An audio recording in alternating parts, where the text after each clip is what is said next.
faraones de la miseria. Pero yo estaba pensando en Zamora.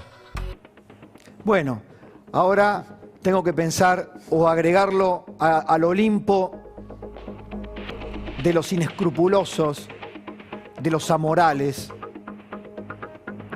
de aquellos que se convierten desde la tiranía de hecho, porque hay una tiranía de hecho, en perpetuos gobernantes que le dan al pueblo, antes los romanos decían pan y circo, no, le dan circo y poco pan, o algunas migajas. Los números de Formosa, Javi Lanari. Pablo, Formosa es una de las provincias más pobres de la Argentina. Según datos del INDEC, la pobreza en esa provincia se ubica cercana al 50%. Recién lo decía el senador Nadienov, 70% de empleo público, 80% de la actividad económica depende del Estado, 75% de la población económica activa recibe ingresos del Estado. Y para que te des una idea, esta vuelta a la fase 1, Gildo Infran la toma, por lo que vos decías al comienzo, 17 nuevos casos. ¿Y sabés cuántos muertos tuvo Formosa? Según datos oficiales, desde el inicio de la pandemia, 1. Adivinaste, un solo muerto, por eso se vuelve a la fase 1. La última intervención federal del gobierno nacional en una provincia fue en el año 2004, en Santiago del Estero, la tomó Néstor Kirchner, que puso fin al feudo de los Juárez en esa provincia. ¿Cómo te va, Lourdes? ¿Cómo va? La Corte Suprema, ¿te sabe algo? La Corte Suprema el año pasado falló en favor de los varados, ¿te acordás? Sí. En el mes de noviembre. Ahora están tratando este habeas corpus, como decía recién el senador Nadienov, que fue el que presentó el habeas corpus, y que la Corte debe tratar la competencia, porque en realidad lo que tienen que resolver no es el habeas corpus, es la competencia de este habeas corpus. ¿Qué quiere decir esto? Si la provincia de Formosa o la justicia federal va a tratar ese habeas corpus, que ya prácticamente va a quedar en abstracto, porque con todos los hechos que van ocurriendo... Ya desmontaron los centros de aislamiento. Exactamente. No obstante, la evolución de la crisis continúa por otro lado. Así es, y ahora obviamente fue intimada Formosa, como decía Nadienov, a decir si ya no hay más centros clandestinos, centros clandestinos no, si no hay centros de aislamiento, donde se violaban los derechos humanos. Exactamente, y también si se cumplían con los derechos humanos, hablando de eso, ¿no? Y Pietragala, que había pedido, porque hay algo que nosotros lo hablábamos antes, Pietragala cuando estuvo en Formosa, lo primero que dijo es que iba a hacer un convenio justamente para que la policía respete los derechos humanos. Y fíjate lo que pasó hoy, o sea, evidentemente el convenio no se hizo o no se puso en práctica. Vaya a Pietragala, lo están esperando allá. Lo están esperando ahora, no sé, ya me imagino que debe estar llegando. Te voy a dar un dato sobre las indefiniciones. A propósito del año de la pandemia,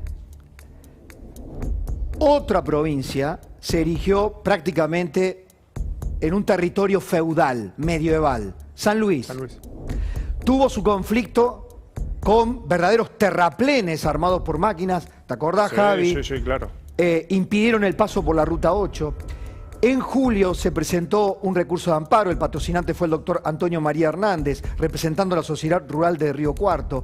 El doctor Ochoa, juez federal de Río Cuarto, falló a favor de los amparistas, ordenó a la provincia de San Luis que levantara de inmediato las fronteras. Está prohibido, la Argentina no puede tener fronteras interiores. Las fronteras interiores existieron durante la pandemia. La pandemia y la cuarentena fueron las excusas institucionales para violar la Constitución. La emergencia sirvió para todo. Pasa que nuestra memoria frágil y el tsunami de los acontecimientos nos van dejando atrás muchas cuestiones esenciales. Pero eso ocurrió. Pero no quedó allí. El mismo día en que el juez federal de Río Cuarto le ordenó a Alberto Rodríguez Sá que abra las fronteras con Córdoba, un juez, o casualidad, un juez de San Luis, el juez federal de San Luis, hizo lugar a una declaración o a una acción declarativa de certeza que presentó el gobierno de San Luis y dijo, no, las fronteras siguen. 2 jueces de este país, uno de Córdoba y otro de San Luis, diciendo lo contrario. ¿Qué pasó? Se elevó a la Corte Suprema para que decida. Por supuesto. ¿Decidió la Corte Suprema? No. Esto es un dato. Todavía está pendiente la resolución de la Corte Suprema de Justicia para saber cuál de los 2 jueces federales tenía razón. Claro. Yo le decía, hablaba con el doctor Antonio María Hernández, pero esto ya está en abstracto. Si ya hay libre tránsito, supongo.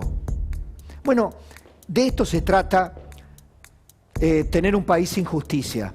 A lo largo de estos días hablamos de un país sin justicia y sin moneda. Hablamos que las empresas se están yendo. Hoy Florencia Donovan escribe un artículo en La Nación formidable. Sí. La Argentina está de remate. Las empresas en la Argentina que están de remate, que no consiguen comprador. O sea, no es porque están caras. Me decía una fuente argentino que está en el exterior hace 20 años. No, no. El costo argentino es inasumible. Nadie quiere asumir el costo de venir a poner dinero acá. ¿Por qué? Porque no hay justicia. Pero no por las razones de la faraona mayor, que enumera la faraona mayor, la doctora, que carga sobre la justicia. Porque siempre la trampa del psicópata es que toma un elemento verdadero, le agrega un componente de mentira y arma un relato perverso. Sí, estamos llenos de psicópatas en el poder. La psicopatía del poder es mucho más común de lo que creemos. La justicia efectivamente en este país no funciona. El problema es que la solución para que eso ocurra, es decir, que tengamos un sistema jurídico, una república donde podamos confiar plenamente en los 3 poderes, no es por la vía del me quedo con todo de Cristina y sus secuaces. No, no, esa es una trampa. Esa es la justicia que yo quiero, no la justicia que ande mejor. Aunque el presidente hoy volvió sobre los temas, ¿no? Yo quería hablarles, mire, el acontecimiento ha quedado casi empequeñecido, porque con lo que ocurrió en Formosa, lo de Santiago del Estero es una anécdota cruel, descriptiva, anticipatoria, complementaria de lo de Santiago, de lo de Formosa, de lo de San Luis, de lo de Tucumán, con los Alperovich y su sucesor Mansur. Mire, hay feudos de todo color y pelaje. Los hay absolutistas, patriarcales, eternos como el de Isfram. Hay otros que se ayornaron porque Gerardo Zamora y su mujer, que se intercambiaron el trono. Esto podía ser Juego de Tronos, ¿no? ¿Sí? ¿La viste Juego de Tronos? Sí, muy buena. Games of Thrones. Muy buena. Esto es lo mismo. Si miramos la Argentina, por eso esta noche le voy a preguntar a Santiago Kovadlov, que ha escrito un libro con Héctor Guyot, un diálogo que se llama República Urgente. ¿Cuánto nos queda de república? ¿Cuánto? El clamor republicano de los banderazos, equilibrio de poderes, libertad individual, garantías para comerciar, reglas de juego, lo que piden los empresarios en la carta del Foro de Convergencia Empresarial. ¿Cuánto queda? A lo mejor estamos reclamando por algo que ya nos queda un poquitito así. Pero vamos a Santiago del Estero, vamos a Santiago, sí. Pues yo soy hincha de River, estoy feliz. 5-0. 5-0. 5 pepitas, allá mi amigo también. Muñeco, ¿cómo te queremos? No te vayas nunca. No te vayas nunca, muñeco. Qué bien el muñeco, ¿no? Ganar, hago gustar y un golear. paréntesis para que aflojemos un poquito, Sí. después vuelvo a la carga. ¿Está bien? Ganar, gustar y 12. golear, No, como 12. corresponde. 12 aparte. Pero además, viste lo que hizo, ¿no? Se tomó un Sí, avión. sí. Llegó esta mañana A ver a la reserva. y estaba ya en las tribunas mirando la reserva. Qué laburante. Eso es un líder. Qué laburante, qué líder. Marcelo Gallardo. Ojalá tuviéramos. ¿Sabes cómo se llama eso? más allá de la jerga futbolera, liderazgo ejemplificador. Exacto. Se lidera con el ejemplo, se predica con el ejemplo. No hay acción educativa más poderosa que eso. Lo que los políticos, en términos generales, siempre las generalizaciones son odiosas, han olvidado, no les importa. Zamora, Gerardo Zamora. Le dan circo sin pan, ya ni siquiera es pan y circo, como los romanos. Los romanos repartían en el foro romano, en el Coliseo, para mantener al pueblo distraído, contento. Venían las batallas de los gladiadores y entre pausa y pausa, mientras sacaban el cuerpo ensangrentado de uno, arrojaban hogazas de pan a la tribuna. De ahí vino pan y circo. Bueno, en este caso es peor. Es circo sin pan. Es un estadio de fútbol con lujo asiático, digno de Dubái, de Qatar, de Emiratos Árabes, donde sobran los millones y los millones y los millones, enclavado en el medio de la pobreza, en una provincia a donde le faltan las cloacas y el agua potable. ¿En qué porcentaje aproximadamente, Javi? ¿Lo tenés al dato? Ya no lo tengo, pero lo chequeo. Ya lo Déjame chequearlo, dale. Se monta un estadio faraónico en medio de la nada misma. ¿Y quieren escuchar? Ayer acudió Fernández, fue a cortar la cinta. Pateó un penal también, ¿no? Sí, qué mal que anda Fernández. Patea un penal y le ataja a un arquero de cartón. No pega una, ¿eh? Dicen que es arquero, bueno.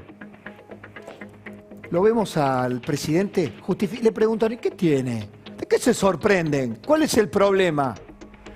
Mírelo. Los santiagueños tienen derecho y deben tener orgullo de tener un estadio como el que voy a inaugurar ahora. Porque ¿qué dice? ¿Quién ha dicho que en el interior del país no hay derecho a tener un estadio de esa naturaleza? ¿Dónde está escrito eso? ¿Quién lo ha dicho? Qué equivocado que está, profesor. Qué equivocado que está. Está bien, lo había invitado Zamora, pero usted es el presidente de la nación. Antes de decir semejante barbaridad, es preferible callar. O sea, es que no lo había visto, ¿eh? Yo sabía que lo había dicho porque lo había leído, no lo había visto. Acá está, miren. Uy, se lo atajó el arquero de cartón. No lo tiene ningún otro estadio. Ahí está Lamens. No lo tiene ningún otro. Medio patadura, ¿no? Le metió un puntazo. Péguele con la cara interna. Ahí va. ¿Le gustó? Cara interna. Ahí. Tac. Después le explico. Invíteme a Olivo y le digo algunas cosas. Acá está, miren. 30.000 butacas, 24 palcos VIP, sector de prensa, 4 vestuarios, estacionamiento interno para... Yo me imagino a los jugadores de River que están acostumbrados a ir a estadios importantes. No deben haber visto... Salvo cuando compitieron allá, ¿no? Madrid, sí, y después cuando nos fue mal allá en la... ¿no? Arriba. ¿Con qué ese equipito que nadie lo conocía? Nos volvimos, le habíamos ganado en Madrid. ¿Cuál era el problema?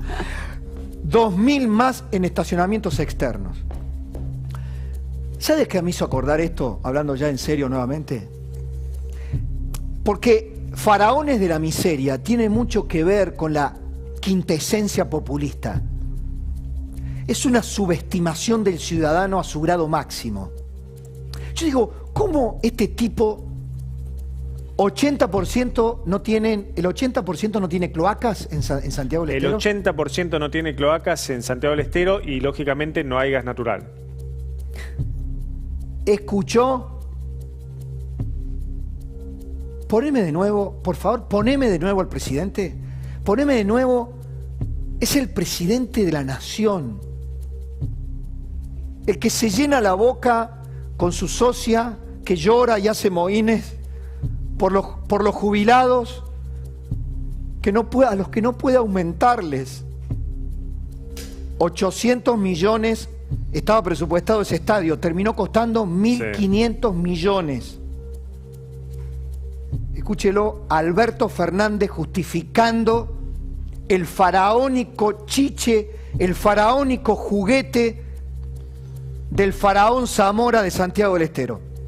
Los santiagueños tienen derecho y deben tener orgullo de tener un estadio como el que voy a inaugurar ahora. Porque ¿qué dice?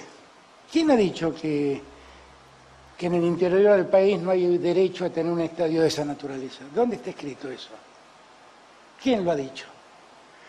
Debería estar escrito en su conciencia, señor presidente. Porque antes de tener derecho, por supuesto que tienen derecho a todo, a la diversión, a la recreación, pero fundamentalmente al bienestar, a la calidad de vida indispensable, mínima, vital, que ese gobernador y su señora que están al lado no les otorgan, y ustedes menos. Vergüenza debería darles. ¿Saben a qué me hizo acordar? Pleno apogeo, año 2006. Y lo digo porque en ese momento dije que me parecía una barbaridad. Algunos coterráneos míos con los que discutí me dijo, vos nunca querés el progreso, el crecimiento. ¿Se acuerdan de Néstor Kirchner y la promesa del tren bala, el tren de alta velocidad? Que por supuesto lo había preparado Ricardo Jaime, otro de los negociados que seguramente tenía en vista, con la empresa Alstom, francesa, que después se descubrió en el año 2008 que había pagado coimas en los Estados Unidos para hacer un tren de alta velocidad. Claro, nunca te busques socio limpito y transparente, Jaime. Mira, acá está. ¿Dónde está Jaime ahora, doctora Lourdes? Jaime sigue en Ezeiza, en la unidad 31. Es coimero confeso, ¿no? Confesó confesó haber pagado coimas, sí. Este señor que está acá, coimero confeso, le vendió a este señor que está acá, que ya no está entre nosotros, pero está en esta foto, que vendía un tren bala. En ese momento no había ocurrido la tragedia de Once. Acá en Buenos Aires, la gente viajaba apiñada como ganado y lo siguió haciendo después de eso. ¿Saben quién le dio de baja a ese otro proyecto faraónico del mesianismo político de los populistas? Randazzo. Florencio Randazzo en el año 2012 dijo, no, más bien, escóndame esto, que es indefendible. Al menos aspiro a tener un tren a Rosario que llegue en 3 horas y un tren a Mar del Plata. Mar del Plata. ¿Te acordás? Sí, los problemas con el tren de Mar del Plata. Bueno, no me podés justificar.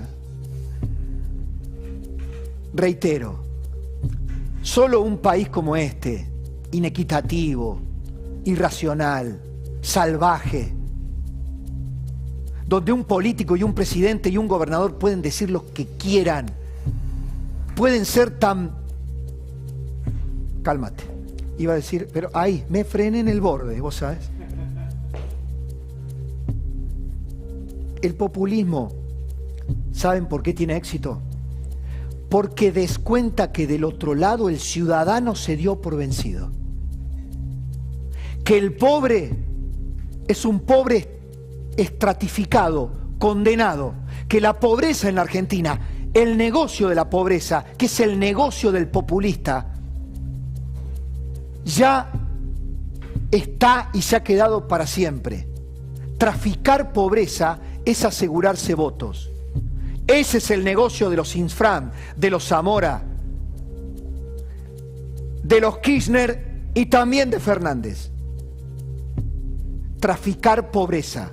Descuentan que el pobre que nace pobre sabe que será pobre su padre, su hijo, ha sido pobre su padre, será pobre su hijo y el hijo de su hijo, como si fueran castas. La pobreza, escuchemos a Salvia, que hoy habló acá en el canal La Nación Más. La pobreza en la Argentina que llega al 50%, el 65% de nuestros niños son pobres, pero un señor feudal pornográficamente nos refriega un estadio kuwaití.